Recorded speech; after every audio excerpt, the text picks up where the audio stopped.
লোকটি যখন গাড়ি নিয়ে যাচ্ছিল তখন একটি ময়ূর তার রাস্তার সামনে দাঁড়িয়ে যায়। লোকে বলে প্রাণীরা তখনই রাস্তা আটকায় যখন সে কোনো সমস্যায় পড়ে।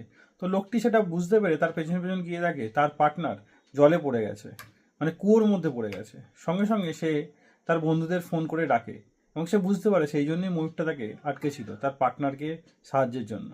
তো সে তখন নিচে নেবে, নিজে দড়ি বেয়ে নিচে নেবে ময়ূরটিকে তোলার চেষ্টা করে, কিন্তু ময়ূর পাখার ঝাপটায় এবং স্লিপারি হওয়ার জন্য সে সেখানে বারবার পড়ে যাচ্ছিল।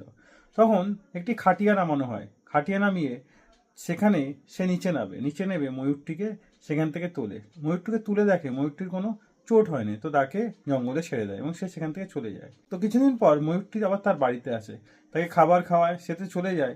চলে যাওয়ার পর সে তার পেখম মেলে নাচতে থাকে।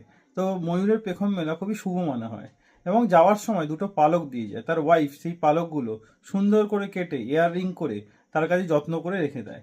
কিন্তু 6 মাস পর তাকে আবার দেখা যায়, সে আবার তার কাছে আসে। আসার পর তাকে নুডলস করে একটু খাওয়ানো হয়, সেটা খুব আনন্দের সঙ্গে খায় এবং তার পার্টনারদেরও নিয়ে আসে সেখানে। সেই জায়গাটা একটা ময়ূরদের জন্য স্বর্গ হয়েছিল। লোকটি কখনোই ভাবেনি সে একটি ময়ূরকে বাঁচিয়ে তার উঠোনের মধ্যে সে ময়ূরের স্বর্গ করে ফেলবে।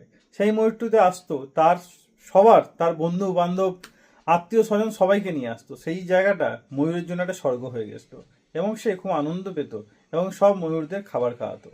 যদি কোনো প্রাণীকে আপনি একটু উপকার করেন এবং তাকে মন থেকে ভালোবাসেন, সে সারা জীবন আপনার কৃতজ্ঞ হয়ে থাকে। তো ভিডিওটি ভালো লাগলে অবশ্যই লাইক করে শেয়ার করে দেবেন।